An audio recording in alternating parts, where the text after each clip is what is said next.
A kú déédé àsìkò yìí, kókó inú ìwé ìròyìn la mú wá fún yín láti inú àwọn ìwé ìròyìn ilẹ̀ Nàìjíríà. Orúkọ tèmi ni Ọmágbémisọ́lá Ọmọlọ́rọ̀mọdẹ̀. Owó jálá epo bẹtiró ti fò lọ sókè lẹ́yìn tí iléeṣẹ́ ìfọpo Dangote kéde owó epo tuntun pẹ̀lú àwọn iléeṣẹ́ epo mìíràn. Àwọn ilé epo ti ń ta jálá epo kan láàrin N1,050 sí N1,150. Àwọn alágbàtà kan fìdí ẹ̀ múlẹ̀ wípé owó epo yóò túbọ̀ máa lọ sókè níwọ̀nba ìgbà tí owó epo rọ̀bì náà ti ń lọ sókè.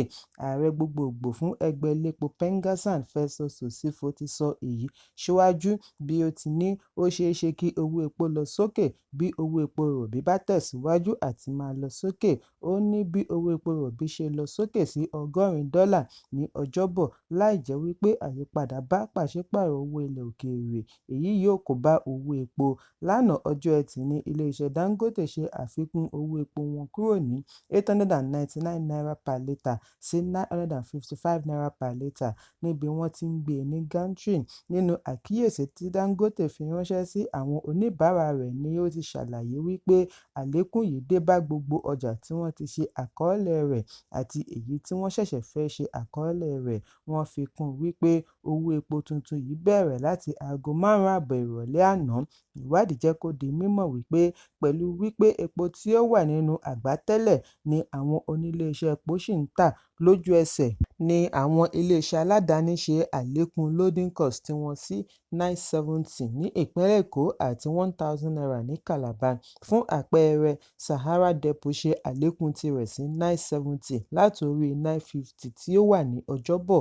Pinnacle Depot sọ tirẹ̀ dá $970 látorí $921 nígbà tí Rosebank Depot ṣe àlékún owó epo tirẹ̀ sí $965 látorí $940 tí ó tà ní Ọjọ́bọ̀. Àwọn yòókù ní NIPCO láti $950 sí $980, Rain Oil $950 sí $970. Alcanes tí ó wà ní ìlú Calabar ní kí àwọn oníbàárà máa san $1,000 kí wọ́n tó lè ra epo. Àwọn alágbàtà tí wọ́n wà lábẹ́ ọ̀mbrádà Ipman ní ó ṣeé ṣe kí owó jálá epo wọ $1,100 ní ìpínlẹ̀ Èkó àti agbègbè rẹ̀, nígbà tí àwọn ti ìlú Àbújá yóò san $1,150 fún jálá kan. Ẹ̀kúnrẹ́rẹ́ ìròyìn yìí wà ní ìwé ìròyìn Punch tó jáde lónìí. Òṣìṣẹ́ àjọ tó ń gbógun ti ìwà ìbàjẹ́ àti ìṣowó ìlú kúmọkùmọ EFCC kan ni a gbọ́ wípé wọ́n yìnbọn pa nígbà tí ìkejì rẹ̀ wà ní ẹsẹ̀ kan ayé ẹsẹ̀ kan ọ̀run lẹ́yìn tí àwọn afurasí oníjìbìtì orí ẹ̀rọ ayélujára Internet fraudsters tí a mọ̀ sí Yahoo ṣínà ìbọn bolẹ̀ ní agbègbè Onitsha, ìpínlẹ̀ Anambra. Ìròyìn jábọ̀ wípé ìṣẹ̀lẹ̀ tí ó wáyé lánàá Ọjọ́ Ẹtì ti sọ àwọn mìíràn sínú hílàhílo tí àwọn mìíràn fi ara pa níbi wọ́n ti ń sá àsálà fún ẹ̀mí wọn látàrí ìró ìbọn tí wọn kò lérò. Ikọ̀ òṣìṣẹ́ EFCC ni a gbọ́ wípé wọ́n rin ìrìnàjò láti olú iléeṣẹ́ wọn tí ó wà ní Enugu láti wá mú ẹgbẹ́ àwọn oníjìbìtì orí ẹ̀rọ kí wọ́n tó dènà dè wọ́n. Ẹnìkan tí ìṣẹ̀lẹ̀ náà ṣojú rẹ̀ tí kò fẹ́ dárúkọ ara rẹ̀ ní ìṣẹ̀lẹ̀ ọ̀hún wáyé lówùúrọ̀ àná Ọjọ́ Ẹtì. Ó ní bí àwọn afurasí yìí ṣe kófìrí àwọn òṣìṣẹ́ àjọ EFCC ni wọ́n ṣínà ìbọn bolẹ̀. Níbẹ̀ ni wọ́n ti yìnbọn pa ọ̀kan nínú wọn lójú ẹsẹ̀ tí èkejì di èrò ilé ìwòsàn pẹ̀lú ipò tí ó ní agbára títí di alẹ́ àná. Olóògbé yìí ni wọ́n ní ó jẹ́ Assistant Superintendent tí ó ṣẹ̀ṣẹ̀ parí ìdánwò ìgbéga promotion exam ṣùgbọ́n wọn kò tíì ṣe ìdánimọ̀ orúkọ rẹ̀. Alukoro ọlọ́pàá ìpínlẹ̀ SP Tochukwu Ikenga fìdí ìṣẹ̀lẹ̀ yìí múlẹ̀ bí ó ti fi kún un wípé ìwádìí ti bẹ̀rẹ̀ lórí ìṣẹ̀lẹ̀ ọ̀hún. Ẹ̀kúnrẹ́rẹ́ ìròyìn yìí wà ní ìwé ìròyìn Punch tó jáde lónìí. Ó kù dẹ̀dẹ̀ kí ọdún 2025 wọlé dé ní àpẹẹrẹ fi ojú hàn wípé owó oúnjẹ ti ń wálẹ̀ ní ìpínlẹ̀ Kaduna. Ìwádìí iléeṣẹ́ ìròyìn náà jábọ̀ wípé owó oúnjẹ oníkóró grains àti àwọn oúnjẹ mìíràn ti ń wálẹ̀ káàkiri ọjà ní ìpínlẹ̀ yàtọ̀ sí èyí tí ó lọ sókè gọbọi ní ọdún 2024 bí ó tilẹ̀ jẹ́ wípé ìyàtọ̀ wọn kò tíì pọ̀, ṣùgbọ́n àwọn oúnjẹ bíi ìrẹsì, ẹ̀wà, iṣu, gààrí àti núdùsì ni ó ti wálẹ̀ díẹ̀. Ní ọjà Sheikh Abubakar Gumi, ọjà tí ó wà ní gbùngbùn ìpínlẹ̀, ni wọ́n ti ń ta 50 kìlógíráàmù àpò ìrẹsì ilẹ̀ òkèèrè foreign rice láàárín $120,000 sí $123,000 yàtọ̀ sí $125,000 sí $130,000 tí wọ́n ń tà tẹ́lẹ̀. Bákan náà, iṣu tí wọ́n ń tà ní $7,000 tẹ́lẹ̀ ni wọ́n ti ń tà ní $2,500 sí $6,000. Àwọn oníbàárà tí wọ́n bá akọ̀ròyìn NANI sọ̀rọ̀ ní àwọn ní ìrètí wípé owó oúnjẹ yóò túbọ̀ wálẹ̀ sí i. Ẹ̀kúnrẹ́rẹ́ ìròyìn yìí wà ní ìwé ìròyìn The Nation tó jáde lónìí. Àwọn ọmọ orílẹ̀-èdè ti bu ẹnu àtẹ́ lu owó tí Ààrẹ Bọ́lá Tinubu yà sọ́tọ̀ fún àwọn ọ̀gá-lọ́gàá lẹ́nu iṣẹ́ ológun tí wọ́n ti fẹ̀yìntì, níbi tí a ti rí $20,000 owó ìrìnàjò ìlera lọ ilẹ̀ òkèèrè, ọkọ̀ ayẹta SUVs, owó oṣù àwọn òṣìṣẹ́ inú ilé domestic staff àti bẹ́ẹ̀ bẹ́ẹ̀ lọ.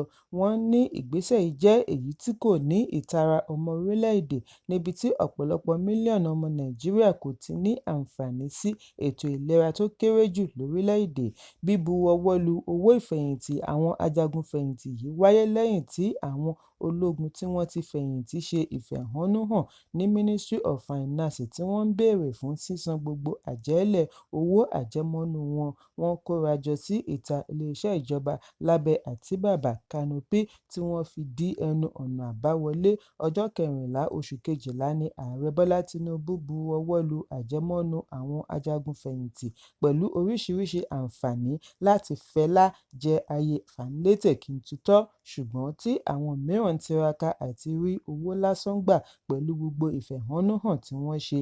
Èyí ló mú àwọn ọmọ orílẹ̀-èdè kan máa ṣe àríyànjiyàn wípé ìjọba ń ṣe ojúsàájú. Ìdí nìyí tí wọ́n fi dá a lábàá kí ìjọba àpapọ̀ dẹ́kun sísan owó ìrìnàjò ìlera, kí wọ́n fi èyí ṣe àtúnṣe ẹ̀ka ètò ìlera ní orílẹ̀-èdè, kí èyí lè jẹ́ àǹfààní fún gbogbo ọmọ orílẹ̀-èdè. Ààrẹ ẹgbẹ́ Ijaw National Congress akàwé-gboyè Benjamin Okaba sọ nínú ọ̀rọ̀ rẹ̀ wípé $20,000 tí ààrẹ bu ọwọ́ lù fún owó ètò ìlera ní ilẹ̀ òkèèrè lọ́dọọdún fún àwọn ọ̀gá-lọ́gàá lẹ́nu iṣẹ́ ológun ṣe àpẹẹrẹ ipò tí ẹ̀ka ètò ìlera orílẹ̀-èdè wà. Ó jẹ́ ìgbésẹ̀ tí ìjọba kò ronú jinlẹ̀ lé lórí kí wọ́n tó gbé lórílẹ̀-èdè tí ọ̀pọ̀ ti ń yí nínú ìṣẹ́, pàápàá jùlọ àwọn tí wọ́n wà ní ìgbèríko. Bẹ́ẹ̀ kò lẹ́tọ̀ọ́ kí wọ́n máa rí àwọn kan gẹ́gẹ́ bí ẹni tí ó kéré sí àwọn kan. Ọ̀jọ̀gbọ́n kan lórí òṣèlú Honorable Ayọ̀ Fàdákà náà ṣe àríyànjiyàn wípé owó àjẹmọ́nú tuntun fún àwọn ọ̀gágun-fẹ̀yìntì yìí kò lẹ́tọ̀ọ́ rárá. Ó ṣe àfihàn wípé àwọn wọ̀nyí ṣe iyebíye nínú iṣẹ́ ìjọba ju àwọn mìíràn lọ. Ó ní àwọn mìíràn rí èyí gẹ́gẹ́ bí owó àbẹ̀tẹ́lẹ̀ kí ohunkóhun má bàa yingin ipò ààrẹ, ṣùgbọ́n ọmọ orílẹ̀-èdè nìkan ni ó ní agbára àti fi ipò ààrẹ dè pẹ̀lú ìjọba tiwantiwa. Èyí tí ó burú jù nínú gbogbo àjẹmọ́nú yìí ni ti owó ètò ìlera lọ ilẹ̀ òkèèrè. Èyí ṣe àpẹẹrẹ ipò tí ilé-ìwòsàn wà lórílẹ̀-èdè. Ọ̀pọ̀ ló ti dèrò ọ̀run látàrí àìsí ilé-ìwòsàn tó dáńgájíá. Àkọọ́lẹ̀ wà pẹ̀lú ipò tí ètò ìlera wà ní ọdún 1960s tí ó mú ààrẹ orílẹ̀-èdè Saudi Arabia wá fún ìtọ́jú ní UCH nígbà tí a ṣì ní àwọn adarí tí ọ̀rọ̀ orílẹ̀-èdè jẹ lógún. Ǹjẹ́ a ṣì ní irúfẹ́ àwọn adarí bẹ́ẹ̀ bí? Láwọn tí kò rántí wípé àìsàn kan náà ló jọ ń ṣiṣẹ́ ṣe ọmọ orílẹ̀-èdè tí ó mú àwọn gba ilẹ̀ òkèèrè lọ fún ìtọ́jú, ṣùgbọ́n tí wọn kò ronú àti pèsè ohun èlò sí àwọn ilé-ìwòsàn orílẹ̀-èdè. Ìtìjú ńlá gbáà ni èyí jẹ́. Ẹ̀kúnrẹ́rẹ́ ìròyìn yìí wà ní ìwé ìròyìn Vanguard tó jáde lónìí. Ìdìbò ìjọba ìbílẹ̀ ní ìpínlẹ̀ Ondo bẹ̀rẹ̀ lónìí pẹ̀lú àwọn agbófinró tí wọ́n dúró wámúwámú káàkiri ìpínlẹ̀. Iléeṣẹ́ ìròyìn NANI jábọ̀ wípé àwọn òṣìṣẹ́ ọlọ́pàá àti ààbò ara ẹni ààbò ìlú NSCDC gbogbo wọn ni wọ́n péjú pésẹ̀ síbi ibùdó ìdìbò polling units káàkiri ìpínlẹ̀. Láti aago 7 òwúrọ̀ ni àwọn wọ̀nyí ti ń dúró kiri orígun àti iwájú iléeṣẹ́ àjọ elétò ìdìbò INEC ìpínlẹ̀ Ondo títí kan airport Airport Road, ìjọba ìbílẹ̀ Àkúrẹ́ North. Ṣùgbọ́n ìròyìn fi kún un wípé àwọn olùgbé kan ń bá iṣẹ́ òòjọ́ wọn lọ bí àwọn ọ̀dọ́ ṣe ń gbá bọ́ọ̀lù lórí pápá tí àwọn olóúnjẹ àti oníṣọ́ọ̀bù gbogbo wọn ni wọ́n ṣí ilẹ̀kùn ilé ìtajà wọn fún títà ní àwọn agbègbè kan ní ìpínlẹ̀. Ẹ̀kúnrẹ́rẹ́ ìròyìn yìí wà ní ìwé ìròyìn Vanguard tó jáde lónìí. Ààrẹ orílẹ̀-èdè US àná Barack Obama ni ó ń ṣe ayẹyẹ ọjọ́ ìbí aya rẹ̀ Michelle Obama pẹ̀lú ìfẹ́ lórí ọdún 61 61 tí ó ṣe. Lórí ẹ̀rọ abánidọ́rẹ̀ẹ́ Instagram ni Obama ti fi ìdùnnú rẹ̀ hàn sí Michelle fún bí ó ṣe ní lẹ́gbẹ̀ẹ́ fún ọgbọ́n rẹ̀, oore-ọ̀fẹ́ àti ìhùwàsí rẹ̀. Obama tí ó ṣe ayẹyẹ ọdún 32 ìgbéyàwó wọn láìpẹ́ fi ìmoore hàn sí ìyàwó rẹ̀ bí ó ti ní ó jẹ́ ìmọ́lẹ̀ tí ó ń tàn sínú ilé wọn lójoojúmọ́. Oríire ńlá sì ni fún un láti ní i gẹ́gẹ́ bí ẹnì kejì. Ẹ̀kúnrẹ́rẹ́ ìròyìn yìí wà ní ìwé ìròyìn The Nation tó jáde lónìí. Kókó inú ìwé ìròyìn tòní kò ní jù báyìí lọ. Ẹ pàdé mi ní ìrọ̀lẹ́ fún àkọ́tún ìròyìn. Kí a tó lọ, ẹ má ṣaláì fi àkíyèsí yín ránṣẹ́ kí ẹ sì bá wa subscribe sójú náà wa lórí YouTube kí kókó inú ìwé ìròyìn lè máa tẹ̀ yín lọ́wọ́ ní kíákíá.